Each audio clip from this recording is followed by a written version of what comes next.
Hello everyone, this is Rekha Singh. Welcome you all on KR studies hub. आज हमारे साथ रुपेश जी हैं, रुपेश कुमार, जिनका 64th बीपीएससी में चयन हुआ है सप्लाई इंस्पेक्टर के तौर पर। सबसे पहले तो रुपेश जी, आपको बहुत बहुत बधाई। इतनी कम उम्र में आपने सफलता अर्जित की है। Thank you ma'am. मैं एक और चीज अपने व्यूअर्स को बताना चाहूंगी दैट कंटिन्यूअसली एग्जाम्स को क्रैक कर रहे हैं रुपेश जी। 64th बीपीएससी उन्होंने फाइनल मेरिट में अपनी जगह बनाई है। 65th का मेंस लिखा है, उसके बाद 66 का प्रीलिम्स भी क्लियर किया है और सारी स्टडी उन्होंने अपने आप से की है।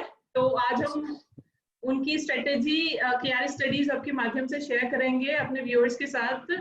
सबसे पहले रुपेश जी, मैं आपके बैकग्राउंड के बारे में जानना चाहती हूँ। आप कहाँ से आते हैं और आपका एजुकेशनल बैकग्राउंड, आपका फैमिली बैकग्राउंड थोड़ा सा शेयर कर दीजिए हमारे साथ। Yes ma'am. मेरी स्कूलिंग जवाहर नवोदय विद्यालय भागलपुर से हुई है और फिर मैंने कॉलेज की पढ़ाई की जामिया मिलिया इस्लामिया से बीए किया है पॉलिटिकल साइंस से 2016 में। और फिर मैंने एमए भी उसी सब्जेक्ट से किया। 2018 में मैंने पीजी किया पॉलिटिकल साइंस से ही और जामिया मिलिया इस्लामिया से। और मैंने जेआरएफ का एग्जाम भी क्वालिफाई किया हुआ है। और उसी साल 2018 में बीपीएससी की एग्जाम हुई थी तो मैंने उसके फॉर्म भर दिए थे और फाइनली मेरा सिलेक्शन हो गया था।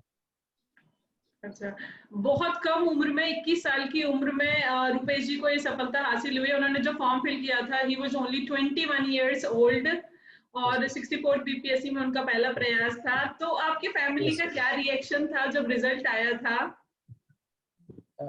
फैमिली तो खुश थे, लेकिन उन्हें ऐसा लगा था कि मेरा रिजल्ट जरूर होगा। तो उनका ज्यादा ऐसा नहीं था कि चलो मतलब बहुत अच्छी बात है, क्योंकि मैं श्योर नहीं था कि शायद हो सकता है मेरे नाम उस लिस्ट में होंगे या नहीं। लेकिन पापा मम्मी कहते थे कि तुम्हारा रिजल्ट मैंने फिक्स कर दिया है, तुम्हारा सिलेक्शन होगा।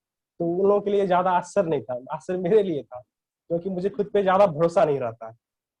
ओके, खुश थे, सभी खुश थे। ओके। एल्डर्स का मतलब आपका आशीर्वाद था, आपके मॉम डैड का, उनको यस मैम। भरोसा था। और फिर दोस्तों की दुआएं, फिर आप सभी का मार्गदर्शन। Okay, thank you so much. तो मैं जानना चाहूंगी रुपेश जी, आपकी जो प्रीलिम्स की स्ट्रेटेजी थी, क्योंकि आप कंटिन्यूअसली प्रीलिम्स को क्लियर कर रहे हैं और अभी 67th बीपीएससी के लिए स्टूडेंट्स तैयारी कर रहे हैं, तो आप उनके लिए एक मोटिवेशनल सोर्स हैं। तो आपने क्या मतलब, आप प्रिसाइज रखिएगा, डिटेल तौर में आप हमें समझा दीजिए। आपने खुद से सेल्फ स्टडी की है, तो आपका क्या स्ट्रेटेजी था? सबसे पहली बात तो मैं ये कहना चाहूंगा मैम कि शायद मैं उनके लिए मोटिवेशनल नहीं हूँ, क्योंकि मुझे लगता है कि वो लोग मेरे से भी ज्यादा अच्छा करेंगे और मैं उन्हें मदद कर सकता हूँ। जो मैंने स्ट्रेटजी अपनाई थी और मुझे लगता है कि वो मेरे लिए काम कर गई। तो हो सकता है कि आपको आपके लिए वो काम ना करे, लेकिन मेरे लिए काम कर गई थी वो स्ट्रेटजी। तो मैं अपनी स्ट्रेटजी बता रहा हूँ आप सुनो तो। देखिए, अगर आपकी बेसिक मजबूत है, खास कर अगर आपने एनसीईआरटी को थोरोली पढ़ा हुआ है, तो फिर आपको उसमें से सारे फैक्ट्स निकालने चाहिए। क्योंकि बीपीएससी जो है एक तरह से पीटी जो एग्जाम है उसका वन लाइनर टाइप का होता है, यूपीएससी के पैटर्न पे है नहीं। तो मुझे लगता है कि एनसीईआरटी सारी चीजें को कवर कर देता है, जो भी स्टैटिक पोर्शन है उनकी मैं बात कर रहा हूँ। लेकिन अगर किसी भी कारणवश जो वर्किंग है, जिनके पास टाइम की कमी है, उनके लिए मेरा यह सजेशन है कि मार्केट में एक बुक आती है घटना चक्र पब्लिकेशन की, हिंदी और इंग्लिश दोनों में आती है। तो सब्जेक्ट वाइज आप लोग उस बुक को खरीद लीजिए। जिनके पास थोड़ी टाइम की कमी है, मैं उनके लिए बोल रहा हूँ, या जिन्हें लगता है कि एनसीईआरटी को फिर से रिवीजन करना कहीं ज्यादा टाइम कंज्यूम करेगा, तो उनके लिए घटना चक्र की वो सारी पब्लिकेशन की, सॉरी सभी सब्जेक्ट की आप लोग वो बुक खरीद लीजिए। और करंट अफेयर्स के लिए एक मैगजीन आती है घटना चक्र की ही, उसमें 1 ईयर का कंपाइल किया हुआ रहता है, वो मार्केट से आप लोग खरीद लें। और एग्जाम के 15-20 दिन पहले मार्केट विजिट करें और वहां पर बिहार स्पेशल बुक आती है करंट अफेयर्स की, वो ले लें। और बिहार के स्टैटिक के लिए इम्तियाज अहमद सर की बुक आती है, वो उनकी दो बुक आती है, एक सब्जेक्टिव आता है और एक ऑब्जेक्टिव आता है। मुझे लगता है कि सब्जेक्टिव जो बुक है उनकी, वो कॉस्ट बेनिफिट नहीं देगा आपको एग्जाम में। तो आप उनका जो ऑब्जेक्टिव बुक जो आता है इम्तियाज अहमद सर की बिहार एक परिचय, वो हालांकि हिंदी में ही मिलती है, तो मैंने हिंदी मीडियम में उस बुक को खरीद कर पढ़ाई की थी, क्योंकि वो बुक बहुत अच्छी है। तो आप उस बुक को खरीदिए। और अगर हम सेपरेटली सेक्शन वाइज अगर बात करते हैं तो देखिए, हम लोग ऐसा देखते हैं कि बीपीएससी में सबसे ज्यादा वेटेज करंट अफेयर्स का रहता है, फिर हिस्ट्री की रहती है वेटेज, उसके बाद फिर साइंस की रहती है, और उसके बाद लगभग सभी के वेटेज बराबर रहते हैं 150 मार्क्स में से। तो साइंस के लिए एक जो बेसिक बुक आती है लुसेंट पब्लिकेशन की, जो कि पटना से पब्लिश होती है, उस बुक को खरीद लीजिए। और उसमें जो साइंस के जो छोटे छोटे वन लाइनर सेंटेंस दिए हैं उन सभी को याद कर लीजिए। उसके बाद आपको घटना चक्र बुक को फॉलो करना चाहिए। घटना चक्र में भी साइंस की एक अलग बुक आती है, उसको आप लोग अच्छे से थोड़ी याद कर लीजिए, क्योंकि मुझे लगता है कि बीपीएससी का जो पीटी एग्जाम है वो फैक्ट ओरिएंटेड है, तो उन सभी फैक्ट्स को याद कर लीजिए साइंस में। ठीक उसी तरह ज्योग्राफी में भी जो है लुसेंट को सबसे पहले लीजिए, बेसिक लीजिए, फिर उसके बाद आप घटना चक्र पे आइए। उन सभी को, जितने फैक्ट्स हैं सभी को याद कर लीजिए। उसी तरह और भी सेक्शन में आप इस अप्रोच को अपना सकते हैं। और जो मैथ्स की जो बात है, अगर किन्हीं का लगता है कि उनका अगर मैथ वीक है तो ज्यादा टेंशन लेने की जरूरत नहीं है, क्योंकि मैंने भी देखा है, मुझे भी कुछ कुछ फ्रेंड्स से कॉल आते हैं तो वो बोलते हैं कि मेरी मैथ्स वीक है थोड़ी, तो लेकिन मैथ्स का उतना भी इम्पोर्टेंट रोल नहीं होता है कि वो आपको सिलेक्शन से बाहर कर दे, अगर आपने सारे पोर्शन को अच्छे से कवर किया हुआ है तो। और फिर मैंने ये देखा कि मार्केट में बुक आती है KBC nano publication, previous year जो भी क्वेश्चन पूछे गए हैं पीटी के, वो सारे एक जगह कंपाइल किए हुए रहते हैं। और घटना चक्र की भी बुक आती है, तो उसमें भी सारे बहुत सारे क्वेश्चन रिपीट होते हैं बीपीएससी में। और अगर आपके पास टाइम की कमी है, जैसा मुझे लगा था, मेरे पास कुछ कारणवश टाइम की कमी हो गई थी फर्स्ट अटेम्प्ट में, तो मैंने क्या किया था कि उस जो पीटी की जो बुक थी उसमें से जो फैक्ट्स मुझे आ रहे थे तो वो तो मुझे याद थे, और जो मुझे लगता था कि मैं भूल जाऊंगा उसे मैंने एक छोटे से पेज पर उसे मैंने नोट डाउन कर दिया था कि मैं लास्ट टाइम पे कहीं भी चलते फिरते उसे देख लूँ, क्योंकि बीपीएससी में ना कुछ कुछ टाइप के क्वेश्चन होते हैं जो रिपीट होते हैं प्रीवियस ईयर से, तो वो मुझे हेल्प की थी।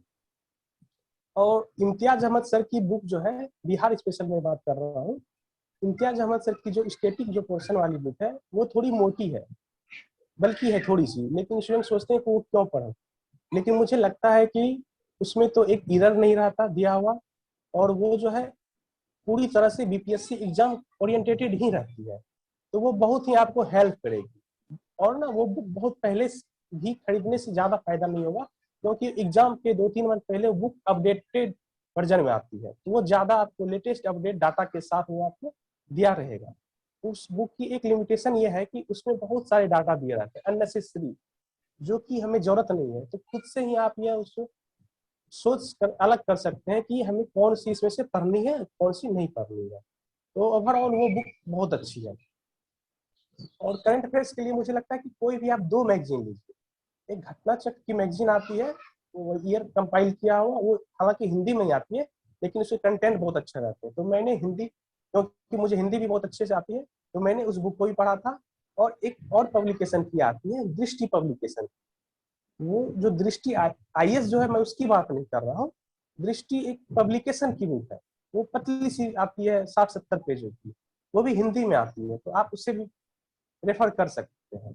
वो दोनों ही सफिशियंट है बीपीएससी पीटी के। जिन्हें लगता है कि उन्हें करंट अफेयर्स में और भी अच्छे से पूरी तरह से सॉल्व करने हैं, तो जीके टुडे की मैगजीन आती है, आप उसके ऑब्जेक्टिव पार्ट को देख सकते हैं, क्योंकि सब्जेक्टिव फिर आप अगर देखना शुरू करेंगे तो फिर आपका ज्यादा टाइम लगेगा उस चीज को, और उतना कॉस्ट बेनिफिट आपको एग्जाम में मिलेगा नहीं।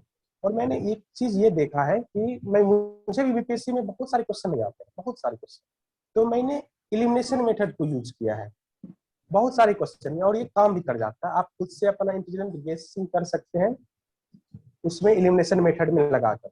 और बीपीएससी के पीटी के एग्जाम में टाइम की थोड़ी कमी पड़ जाती है लास्ट टाइम पर, तो आप शुरू से ही स्पीड बनाए रखें। हालांकि मैंने कुछ कुछ गलतियां की है, और वो गलतियां मैंने 65 में भी नहीं सुधारी, 66 में भी नहीं सुधारी। वो गलतियां यह थे कि मुझे ना कुछ मॉक्स देने चाहिए थे, प्रैक्टिस करनी चाहिए थी पीटी की। हालांकि मुझे लगता था कि मैं एग्जाम हॉल में ही कर दूंगा, जो होगा वही मेरे लिए फर्स्ट एंड लास्ट होगा, तो मेरा हो भी गया था सिलेक्शन। मुझे लगता है कि लेकिन इस पे मेरे मार्क्स पे अंतर पड़े थे। मुझे लगता है कि अगर मैं ने प्रैक्टिस की होती सही से पीटी की तो और भी मेरे 7-8 मार्क्स ज्यादा आ सकते थे। अगर आप लोगों के पास टाइम है, आप लोग सीरियसली प्रिपेयर कर रहे हैं, तो आप लोग मॉक को जरूर लगाएं, वो आपको एग्जाम में बहुत ही ज्यादा हेल्प करेगा। तो मॉक बहुत ही ज्यादा इम्पोर्टेंट है। तो ये मेरी बीपीएससी की ओवरऑल स्ट्रेटजी थी। वंडरफुल, फिर से मैं एक चीज को समराइज करना वंडरफुल। चाहूंगा। हाँ, थैंक यू मैम। समराइज कर दीजिए एक बार। Yes, yes. अगर आप वर्किंग है या आपके पास टाइम नहीं है पूरी तरह से शुरू से लेकर अंत तक एनसीईआरटी को पढ़ने की, तो आप घटना चक्र की सारी बुक खरीद लाएं सब्जेक्ट वाइज वो। और दूसरी, आप इम्तियाज अहमद सर की जो आती है बिहार एक परिचय, वो हिंदी मीडियम में ही आपको बुक मिलेगी, ऑब्जेक्टिव वाली आप खरीद लीजिए। और तीसरी, घटना चक्र की ही 1 ईयर कंपाइल की या 6 मंथ की कंपाइल की हुई करंट अफेयर्स की मैगजीन आती है, वो खरीद लीजिए। और अगर आप और अच्छे से प्रिपेयर करना चाह रहे हैं करंट अफेयर्स को, तो दृष्टि पब्लिकेशन की एक बुक आती है करंट अफेयर्स की, वो आप 2 खरीद लीजिए।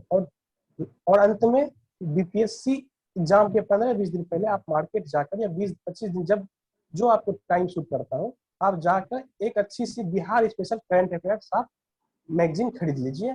इतना सफिशियंट है आपके लिए। और मुझे लगता है कि एलिमिनेशन मेथड यूज कीजिए और फिर प्रैक्टिस सेट लगाइए, बीपीएससी पीटी में आपका सिलेक्शन जरूर होगा। Well done, marvellous strategy share की है रुपेश जी ने। अब बहुत कम सोर्सेज को फॉलो किया है और बैक टू बैक वो प्रीलिम्स को क्लियर कर रहे हैं। कई स्टूडेंट ऐसे होते हैं जो प्रीलिम्स ही क्रैक नहीं कर पाते हैं, फर्स्ट स्टेज को ही क्लियर नहीं कर पाते हैं कई सालों की तैयारी के बाद भी, और घर से पढ़ाई करके without going to any coaching और without having any study material उन्होंने खुद से तैयारी की है, खुद की स्ट्रेटेजी बना के, और बैक टू बैक एग्जाम्स को क्लियर कर रहे हैं। कम उम्र में उन्होंने सफलता अर्जित की है। तो आई होप कि जितने भी स्टूडेंट्स हमें सुन पा रहे हैं रुपेश जी की स्ट्रेटेजी से इंस्पायर होंगे और अपनी स्ट्रेटेजी को थोड़ा चेंज करेंगे, फॉलो करेंगे। जो सोर्सेज, मैं घटना चक्र और ल्यूसेंट पे मैं भी बार बार फोकस करती हूँ और स्टूडेंट्स को भी बताती हूँ कि ये बीपीएससी और यूपीपीसीएस दोनों ही एग्जाम्स के लिए इम्पॉर्टेंट है। ये बुक्स डायरेक्ट क्वेश्चन यहाँ से आ जाते हैं, तो इन्हें इग्नोर ना करें। ये दोनों मैं फिर ही। से एक बात कहना चाहूंगा मैम कि ये स्ट्रेटजी मेरी अपनी स्ट्रेटजी थी, ये स्ट्रेटजी मेरे लिए काम कर गई। हो सकता है कि आपके लिए काम ना करे, तो आपको जो इसमें से मेरे द्वारा बताई गई बातें हैं उसमें से जो आपको अच्छा लगे वो कीजिए। अगर आपको लगता है कि ये सूट नहीं कर रहा आपके लिए, तो उसको मत कीजिए। नहीं, डेफिनेटली मैं बहुत सारे टॉपर्स के साथ और सक्सेसफुल कैंडिडेट्स के साथ इंटरेक्ट करती हूँ और हम खुद भी पढ़ाते हैं रुपेश जी। जितने भी स्टूडेंट्स यूपी पीसीएस और बीपीएससी की तैयारी करते हैं उनका मोर और लेस प्रीलिम्स का स्ट्रेटजी यही रहता है। और जो डेविएट करते हैं या फिर वो बहुत सारे सोर्सेज को पढ़ते हैं तो उनका नहीं निकल पाता है एग्जाम। तो आपने जो किया वो स्मार्ट वर्क कहलाएगा। हार्ड वर्क लोग बहुत करते हैं, बल्कि बुक्स को लेके बैठते हैं, पढ़ते हैं और एग्जाम क्लियर नहीं कर पाते हैं। That's what we call an smart work, जिसकी वजह से Rupesh ji back to back prelims clear कर रहे हैं, मेंस भी लिख रहे हैं। तो मैं जानना चाहूंगी रुपेश जी, आपका 64, 65 और 67 प्रीलिम्स में आपको कितने मार्क्स ऑब्टेन हुए हैं? मुझे 64th बीपीएससी पीटी में मुझे 116 मार्क्स आए थे। 65th में मुझे 113 मार्क्स आए और 66 में मुझे 118 मार्क्स। वंडरफुल, ये बहुत अच्छा स्कोर है आउट ऑफ 150 और बहुत अच्छे मार्जिन के साथ रुपेश जी ने प्रीलिम्स को बैक टू बैक क्लियर किया है। और 64th में तो उन्हें सफलता हासिल हुई है, हालांकि उनका रैंक थोड़ा कम है, but we are so much hopeful के फर्दर अटेम्प्ट्स में वो टॉप मोस्ट जो पोस्ट है उनको एक्वायर करेंगे। बहुत ब्रिलियंट स्टूडेंट हैं रुपेश जी। केआर स्टडीज हब आपकी तैयारी में कितना कारगर रहा, ये भी थोड़ा बता दीजिए स्टूडेंट्स को। यस मैम, जरूर। मैंने सारी पढ़ाई सेल्फ स्टडी से ही की है, तो मैंने कभी भी किसी भी कोचिंग की हेल्प नहीं ली है। लेकिन मैंने देखा कि केआर स्टडीज जो है एक अच्छा प्लेटफॉर्म है मॉक इंटरव्यू के लिए, क्योंकि केआर स्टडीज हब ने फ्री में ही मॉक इंटरव्यू कंडक्ट करने की ऐसी कुछ प्लानिंग की थी, वो मुझे व्हाट्सएप ग्रुप से पता चला था। तो मैंने भी सोचा कि मैं भी केआर स्टडीज हब प्लेटफॉर्म को अपना एक मॉक दे के देखता हूँ। तो मैंने मैम को ही अपने मॉक दिए थे। मैम ने बहुत ही अच्छे तरीके से 5-6 ग्रुप बना के जूम ऐप पे उस टाइम पर मेरे मॉक्स लिए थे, और मैम ने बहुत ही माइन्यूटली ऑब्जर्व करके कि मेरे में क्या कमियां हैं, किस तरह से आपको प्रेजेंट होना है, किस तरह से बॉडी लैंग्वेज रखनी है, इन सारी बातों को अच्छे तरीके से मुझे बताया था। और मैंने 2-3 मॉक दिए थे मैम को। मुझे लगता है कि वो मॉक इंटरव्यू में मुझे मार्क्स दिलाने में बहुत ही ज्यादा हेल्पफुल रहे। और मुझे लगता है कि इन मॉक दिया था मैंने, जिस कारण कि मैं इंटरव्यू में भी अच्छा प्रदर्शन रहा और अंतिम रूप से मेरा चयन हो पाया। Thank you so much. KR studies बहुत ही अच्छा प्लेटफॉर्म है बीपीएससी एस्पायरेंट के लिए, और उसमें भी यह फ्री में आप सबों को सारा कंटेंट उपलब्ध कराती है। Thank you so much Rupesh ji. हम अब फाइनली इसको एंड करते हैं मीटिंग को। आप हमारे कैंडिडेट्स को तैयारी के लिए एक मूल मंत्र जो देना चाहेंगे वो दे दीजिए, ताकि उनको मेरा मोटिवेशन मूल मिले। मंत्र यह है कि कंसिस्टेंसी आप बनाए रखिए और डेली पढ़ाई कीजिए। बहुत बार आपको लगेगा कि मेरे से नहीं हो पाएगा, मैं क्यों कर रहा हूँ, लेकिन मुझे लगता है कि ये सब बातों को आप कुछ टाइम के लिए साइड में रखिए और आप कंसिस्टेंसी के साथ पढ़ाई कीजिए, आपको जरूर सफलता मिलेगी। वंडरफुल। और मैं केआर स्टडीज कंसिस्टेंसी। का आभार व्यक्त करता हूँ कि केआर स्टडीज ने मुझे इस प्लेटफॉर्म को दिया है अपनी बातों को रखने का आप सबों के साथ। And all the best to all of you. Thank you so much Rupesh ji. जरूरत पड़ेगी तो आपसे हम आपकी मेंस की स्ट्रेटेजी भी शेयर करने को कहेंगे स्टूडेंट्स के साथ। अभी प्रीलिम्स अप्रोच कर रहा है तो स्टूडेंट्स के लिए प्रीलिम्स की स्ट्रेटेजी बहुत इंपॉर्टेंट थी, क्योंकि आपने back to back exam clear किया है, इसीलिए ये मीटिंग ऑर्गेनाइज की गई है। Thank you so much for coming and talking with us. Thank you.